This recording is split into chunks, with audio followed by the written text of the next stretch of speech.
everyone, it's Kat here. How are you all? Hope you're doing well. I was just doing a little bit of journaling and I thought I'd just chuck on the camera.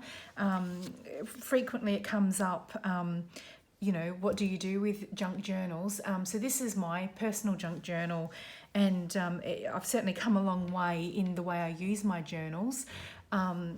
So I just thought I would just share. This is just a cheap, I think I literally picked this up for $5. And I just put a book plate on it.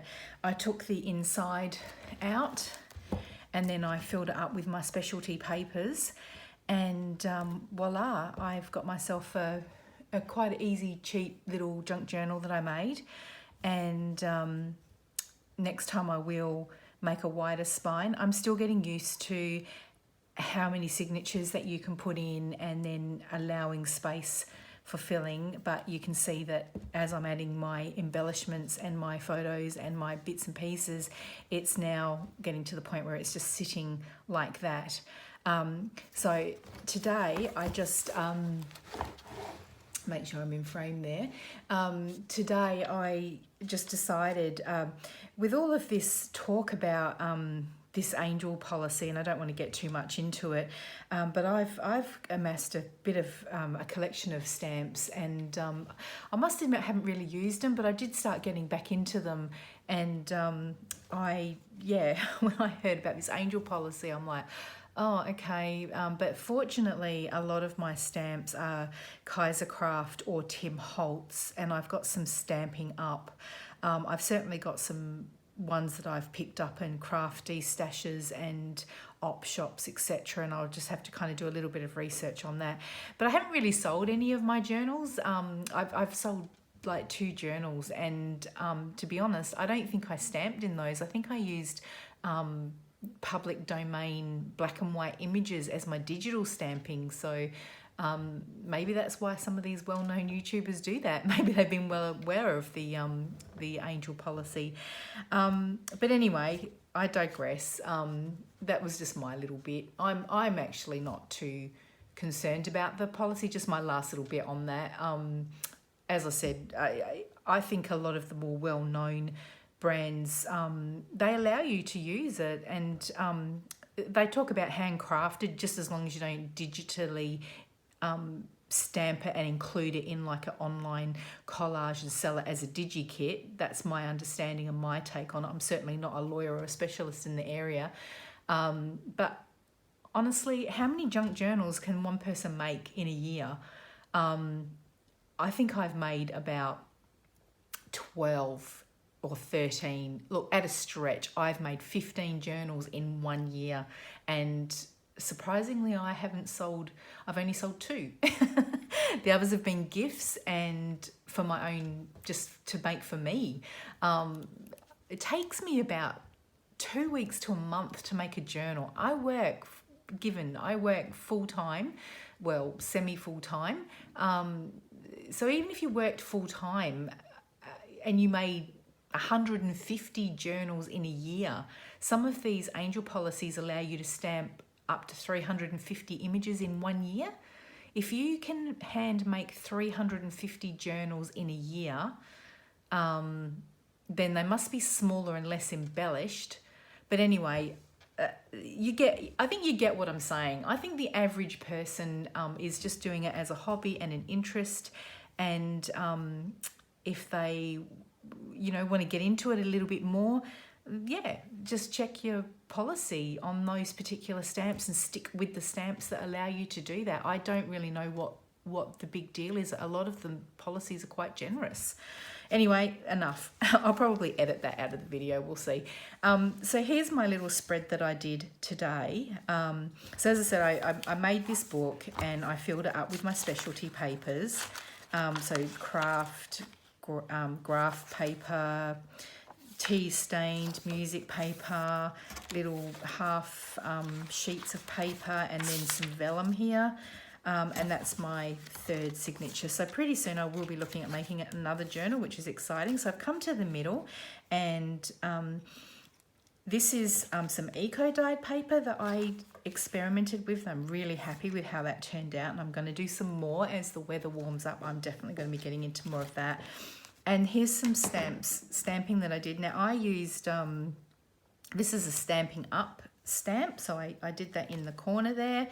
And now I will be honest, I am not sure what stamp this is. I got it from, so I'm not really sure what this is. And then I got these two as well, and I think these might be a Stamping Up discontinued, but I don't know if anyone recognises these. That's what these are. But this is personal. I'm not selling this. This is my own journal. Now, just to give you an idea, I did this spread the other day. I got some happy mail, and I was absolutely delighted. This lady who gave me this, sent me this, has been absolutely fantastic. And, you know, I've probably mentioned on some of my videos that my mum passed away at the beginning of the year, which kind of really knocked the wind out of my sails. And so I've been kind of off ball a little bit with keeping up with my mail. I've done other things which have helped me cope, and but this lady has been absolutely wonderful, and she just keeps sending me little packages, and so I made a little spread. So this page is just some of the little things. It's a card. This is some washi tape that she decorated the outside of the envelope with, her card. And then I think she just finished a journal. I don't know, because that's what she sometimes does. She finishes a journal, and whatever's left over she sends out. And so she made this gorgeous little... I love her work. I absolutely love her work. I posted on the group and I thanked her, and I've said how much I admire her work. It's really... she is such a generous, feminine, beautiful, kind-hearted lady, and it comes out in her work. It's just beautiful, well done. It looks like so much love and care has been put into it. So this is a little envelope that she made out of book pages, and this little booklet, and a little tag there. That's her card, her stamp. So I covered over her address label with the washi just to for her privacy. So, and then I just wrote a little bit about it, because you know, I received this beautiful happy mail. Her name's Joy. I'm sure she won't mind if I mention her first name, but I'm just aware of privacy, so I don't want to say who she is. And that was one page, and that's how I decorated it. Now this is another. So this is what I do. I take photos of my work, which I think we all do, and then I print it out using photo grid, and I just size it up on a 4x6 inch, and then I do 4 images per photo, and I do a ratio, and I think it's either 2 to 3 or 3 to 4. You can play around with that if you're interested, or if you want me to kind of work it out, I'm happy to do a video on how I do that. But I print out a 4x6 envelope, a 4x6 photo, and then it's got the 4 images, and so then I just cut them, and that's how I get these. Now my ink has slightly ran out, so that's why it's a little bit muted, the colour, but I don't mind. It just reminds me of a tassel that I made for my bird journal that I just did, which I love, so I took a photo of that. That's just, you know, a cover. And these are some our ATC cards that I made in a swap, which I loved. So I took photos of those, and then this way I've just put it in my page. Now I haven't highly decorated the page. I could go around and, you know, put some edging, and I may do that later on. I may go back and decorate it a little bit more. So these are some Artie Mae's envelopes that I have made a few. This one I used, I don't know if you can see here, but it was a blue envelope. Now I did forget to gesso, and I did forget to emboss. So I wasn't entirely wrapped with it, but I thought, I'll just stick it in my personal journal. And I've been playing around with a little bit of collaging and stamping, and then postage stamps that I used. And then I've got like this I think it's a big moth or butterfly, and it's okay, I don't mind it. As I said, the blue's probably a bit dark, but some people like that.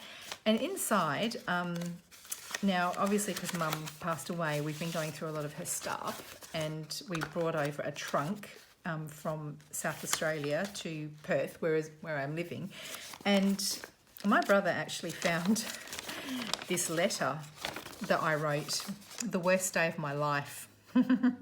It's quite dramatic, really, isn't it? But that's all it is. It's just a little thing that he found, and a letter, and it was when I was really sick and I went into hospital. Mum took me into hospital, and I remember I had to wait hours, and I wrote a little thing about it, and I ended up actually being admitted into hospital, and I ended up having 3 surgeries. So it was an ear infection. But anyway, that was something I included. So getting back to this spread, yeah. So what I'm going to do today is the 14th of August. So I'll probably just write up here, 14th of August, 19. And I will just write, actually I'll just get my washi.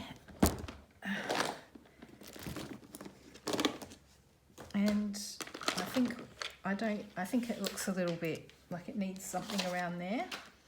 So, I don't know. Now, these are all Tim Holtz papers, I believe. This is from Joy. So I just put that in the corner there. And then I did a little bit of stamping on the back there. That's okay, don't mind that.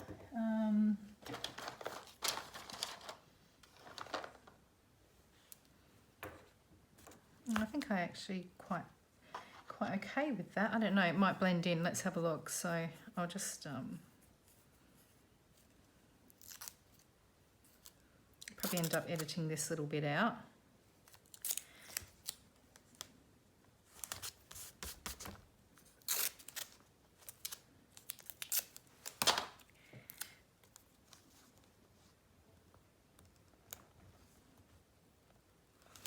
Yeah, I quite like that. And then that way it just sort of breaks up that sharp edge there. Another little tip I've picked up along the way too is that when I did my stamping, if you have a look, you can see that I got a little bit of the ink from the rubber of the stamp. And so all I did was I grabbed my my distress ink here. So I used Vintage Photo, and you can see here, I just used my Tim Holtz, this is, I don't know what this one is called, but it's, yeah, the coffee splatter one. And so that's all I did. I just to disguise it so you don't really notice. And then by the time I write over it, honestly, you will not even pick it up. So that's what I'll do. I'll just now fill in those blanks there, and I'll just write about my day. It was my son's birthday yesterday, so I'll just do a little bit about what we did last night with him. And yeah, anyway, I just thought I would just give my idea and how I use my junk journal, and hopefully this will help someone. Okay, thank you very much. Hope you enjoyed the video. Thank you. Give me a thumbs up if you enjoyed this. Thank you. Bye.